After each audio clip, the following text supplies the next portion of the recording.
में हम समझेंगे कि रॉकेट चांद पर भेजने के द्वारा किन किन दिक्कतों का सामना करना पड़ता है, चांद पर वायुमंडल न होने के कारण किस प्रकार से चंद्रयान को मून पर लैंड कराया जाता है और किस रास्ते से होकर रॉकेट चांद पर जाता है। हो सकता है आप सोच रहे होंगे कि जिस प्रकार तीर कमान पर चढ़ाकर अपने निशाना तक छोड़ देने के बाद वह सीधी रास्ता से अपनी मंजिल तक पहुंच जाता है, उसी प्रकार रॉकेट को भी चांद पर एक सीधी रास्ता से भेजा जाता होगा। लेकिन ऐसा बिल्कुल भी नहीं है, बल्कि रॉकेट कुछ इस प्रकार के रास्ते से होकर गुजरते हैं। तो आइए समझते हैं कि रॉकेट एक सीधी रास्ता को छोड़कर एक घुमावदार रास्ते से क्यों गुजारा जाता है, रॉकेट को चांद पर कहां और कैसे लैंड कराया जाता है, और चंद्रयान मिशन 2 फेल्ड क्यों हुआ था, और आखिर रॉकेट को चांद पर भेजा ही क्यों जाता है। आइए समझते हैं। रॉकेट चांद पर कैसे पहुंचता है, इसको समझने से पहले आपको यह समझना होगा कि रॉकेट काम कैसे करते हैं। रॉकेट छोटे बड़े कई अलग अलग टाइप के होते हैं। सभी रॉकेट मुख्यतः 2 प्रकार के होते हैं, सॉलिड इंजन जिसमें कि ठोस ईंधन लगते हैं, और लिक्विड इंजन जिसमें कि तरल ईंधन का उपयोग किया जाता है। रॉकेट सैटेलाइट या एस्ट्रोनॉट को अंतरिक्ष में ले जाने का काम करते हैं, और जिस रॉकेट को चंद्रयान 3 मिशन पर भेजा गया उसका नाम LVM-3 रॉकेट था। इसकी कुल लंबाई 43.5 मीटर थी।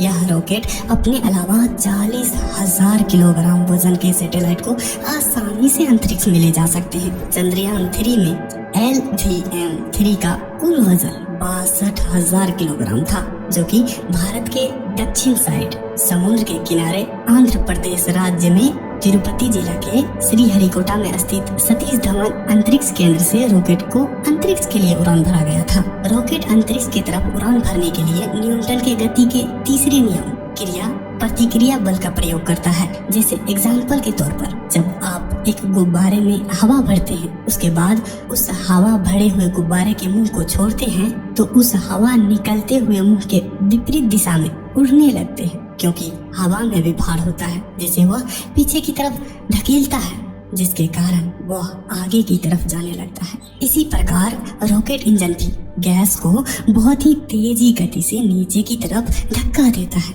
जिसके कारण वह सीधा ऊपर जाने लगता है, और वह तब तक ऊपर जाते रहेंगे जब तक कि वह गैस को नीचे की तरफ धक्का देते रहेंगे। अब समझिए कि जब रॉकेट को एक सीधी रास्ता से चांद पर भेजे जा सकते हैं, तो ऐसे घुमावदार रास्ते से रॉकेट को चांद पर क्यों भेजे जाते हैं, इसको समझने से पहले मैं आपको बता दूं कि पिछले वीडियो में हमने आपको समझाया था कि चांद और सूरज हमारी पृथ्वी पर क्यों नहीं गिरते, यहाँ तक कि अंतरिक्ष में घूमते हुए इंटरनेशनल स्पेस स्टेशन भी धरती पर क्यों नहीं गिरते। यह सभी वीडियो का लिंक डिस्क्रिप्शन बॉक्स में दे दूंगा। इसे अच्छे से समझने के लिए आप उस वीडियो को भी देख सकते हैं। फिलहाल मैं आपको समझा दूं कि धरती पर रहकर हमें पृथ्वी गोल होने का एहसास बिल्कुल भी नहीं होता। अगर हम धरती से दूर अंतरिक्ष में जाएं, तो हमें पृथ्वी गोल नजर आने लगती है, और हम लोग इसी फुटबॉल के जैसे गोले पृथ्वी के ऊपर रहते हैं, न कि अंदर।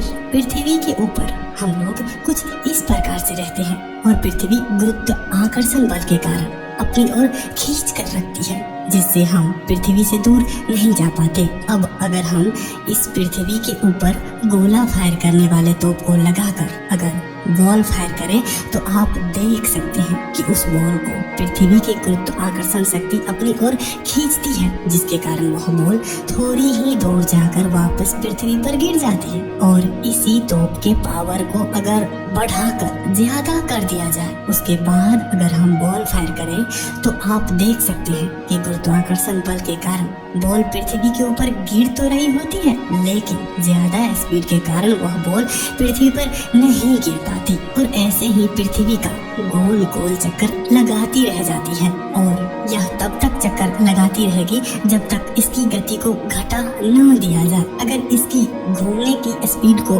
और बढ़ा दिया जाए, तो यह पृथ्वी से और ज्यादा दूर जाकर पृथ्वी का चक्कर लगाएगी। और इसी टेक्नोलॉजी का यूज किया हमारा स्पेस एजेंसी इसरो ने, जिससे फ्यूल की काफी बचत हो गया, जिसके कारण अपोलो 11 से चंद्रयान 3 मिशन काफी सस्ता हुआ था। भारत में श्रीहरिकोटा के सतीश धवन स्पेस सेंटर से चंद्रयान 3 को लॉन्च किया गया था, जिसमें कि LVM-3 रॉकेट को लॉन्च किया गया था। इस रॉकेट को हम 4 स्टेज में डिवाइड करते हैं, जो कि समय के साथ फ्यूल खत्म होते ही उसे रॉकेट से अलग कर दिया जाता है और आखिर में रॉकेट के सबसे ऊपर वाला स्टेज के अंदर मिशन पर ले जाने वाले यंत्र होते हैं, जिसमें कि रोवर और लैंडर भी शामिल है। अब सबसे पहले जब रॉकेट उड़ान भरता है तो रॉकेट का 4th stage rocket booster engine को स्टार्ट किया जाता है, जिसमें कि सॉलिड ईंधन का उपयोग किया जाता है। रॉकेट लॉन्च के कुछ सेकंड बाद इसकी रफ्तार 16,027 किलोमीटर प्रति घंटा हो जाती है।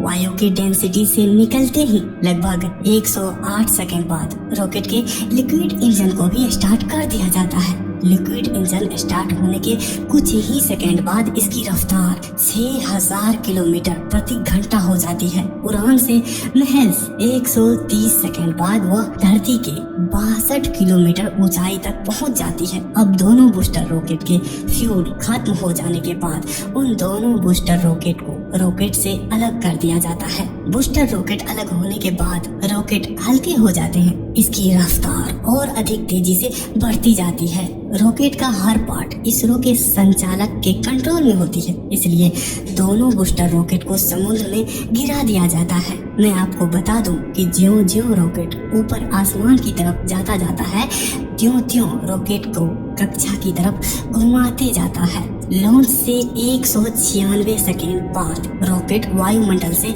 बाहर निकल जाता है, जिसके कारण उसके हीट शील्ड को अलग कर दिया जाता है। उड़ान से लगभग 6 मिनट के बाद लिक्विड इंजन को भी रॉकेट से अलग कर दिया जाता है। उसके बाद उसमें बचे हुए क्रायोजेनिक इंजन को स्टार्ट कर दिया जाता है, जिसके बाद वह पृथ्वी की कक्षा में पूरी तरीका से स्थापित कर देते हैं। उसके बाद क्रायोजेनिक इंजन का रफ्तार धीरे धीरे 37,000 किलोमीटर प्रति घंटा की रफ्तार हासिल कर लेती है। लॉन्चिंग के 16 मिनट बाद पृथ्वी के पूरी तरीके से कक्षा में स्थापित कर दिया जाता है। कक्षा में स्थापित हो जाने के बाद क्रायोजेनिक इंजन को भी प्रोपल्सन मॉड्यूल से अलग कर दिया जाता है। अब प्रोपल्सन मॉड्यूल की सहायता से समय समय पर इंजन को स्टार्ट करके धीरे धीरे इसकी कक्षा को और बढ़ाकर अंडाकार बनाया जाता है। अब प्रोपल्सन मॉड्यूल पृथ्वी का चक्कर लगाने लगता है। हर एक चक्कर दूसरे के मुकाबले बड़ा किया जाता है। अब 6 से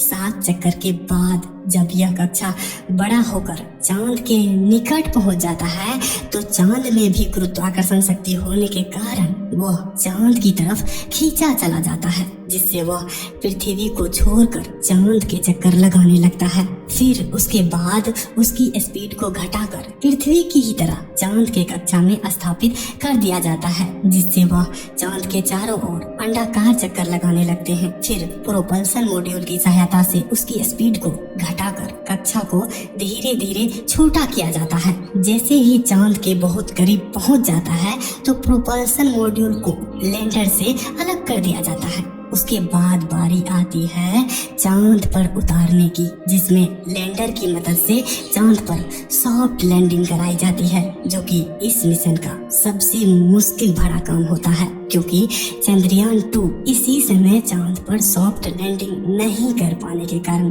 बहुत ही तेजी से चांद से टकराकर क्रैश हो गया था, क्योंकि डिवाइस कम्युनिकेशन फेल्ड हो गया था, जिससे वह पूरी तरीका से कंट्रोल नहीं कर पा रहे थे। लेकिन अब इसरो के किसी भी मिशन में ऐसा होने की संभावना न के बराबर है, क्योंकि इसमें पहले के मुकाबले बहुत सारे डिवाइस अपडेट किए जाते हैं। लैंडर को चांद पर उतारने से पहले उसे किस जगह उतारना है वह निर्धारित किया जाता है और चांद पर उतारने का स्थान निर्धारित हो जाने के हिसाब से लैंडर के थ्रस्टर को ऑन करके उसकी स्पीड को कम किया जाता है, जिससे वह धीरे धीरे चांद की तरफ बढ़ने लगता है, जिसके बाद उसे चांद पर सॉफ्ट लैंडिंग करा दी जाती है। फिर उसे कंट्रोल कर रहे इसरो के वैज्ञानिक उसका डोर खोलता है, फिर उसके अंदर से रोवर बाहर निकलता है। दोस्तों, कि आपको यह वीडियो अच्छा लगा होगा। वीडियो अच्छा लगा तो लाइक कर दीजिए।